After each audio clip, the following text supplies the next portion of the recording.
Mornings start and finish here. On radio, on TV, online. This is Paul Henry.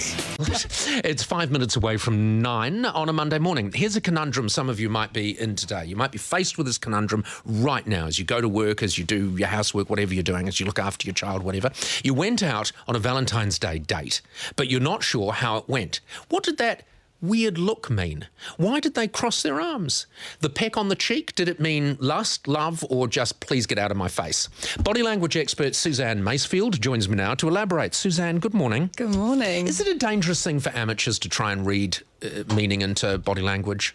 Well, it's a huge subject, so a little knowledge can be a dangerous thing, but there are some key indicators around whether people are attracted to you or not attracted to you. Are they different for men and women? They can vary in some areas, but there's some general ones as well. And, you know, there's some real interesting categories if you can just put it into, you know, some simple things like when we're attracted to someone, we want to look at something, right, you know. So right. Eyes are really quite important, you know. It's the sort of the gaze. Men tend to be a bit more overt, so this is where they do differ. You know, so what you mean is the more attention you're getting from someone's eyes, the more into you they are. In a lot of situations, yeah. So for a man, often they're less subtle than women. Yeah. They tend to look at something they like. We're operating at a more basic level, you have to they accept. like visuals. So if they like something, they'll look at it, and they won't just look in the eyes. Read my body language quick, because there's another 10 women in this room. I haven't got time or money to waste. Yeah, and they will literally look you up and down, which, you know, some women can find a little bit offensive, but it really is, you know, checking out what's in front of them. It's a very instinctive thing. So it's almost It is very primal. Yeah. It's very primal. So a man staring at a woman's breasts or bottom or something like that is all just part, we can't help it. We're hot-wired.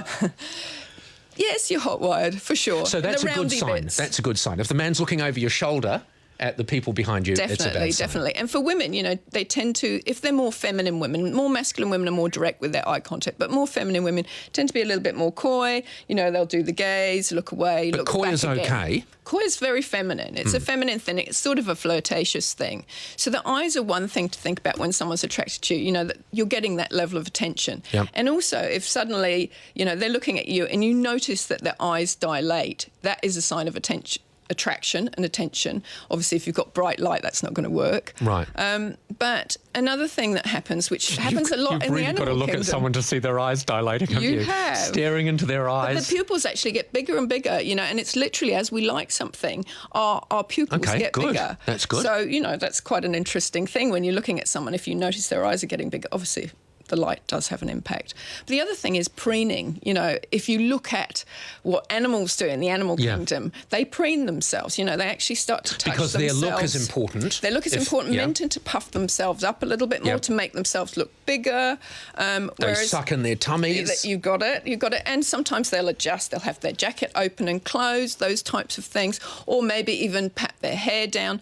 Women will tend to put more, you know, they'll think about their lipstick. They might play with their hair. Now, that can be a nervous thing, so you've got to read it in context of the situation. You've got to be careful. Yep. You have, and there's idiosyncrasies, like certain people, you know, when they're thinking, they twiddle their hair. Okay, bad signs, negative signs, it's not going well. Negative signs would be, you know, they're averting their gaze. Obviously, they're not interested. The distractions, they're on their phone all the time. You know, if their attention is not with you for more than 20% of the time, for less than 20% of the time, then, you know, they're not really interested. Right. It's those sort of distractions. But also with things like movements, you know, where you've got lots of agitation, lots of hand-to-face gestures, all those types of things. They're really not interested in This is fantastic. Now, I think on a peripheral level, you've given us some very good information. I think we need to get you back in, though, because as you suggested at the beginning, this is a little bit more complicated than a 3-minute chat is going to sort out. Suzanne, thank you very much for joining us. It would be great to get you back in. Suzanne Masefield, because I'm left wanting more. Hillary? Me too. Because you do all those things to me. Oh, I know. You know, all the little positive signs. All right, that's it for today. Many thanks to our partner AMP. Jim Hillary, thank you very much. Thank you. Have a fantastic day in paradise. We'll catch you back tomorrow morning at 6 a.m. Take care.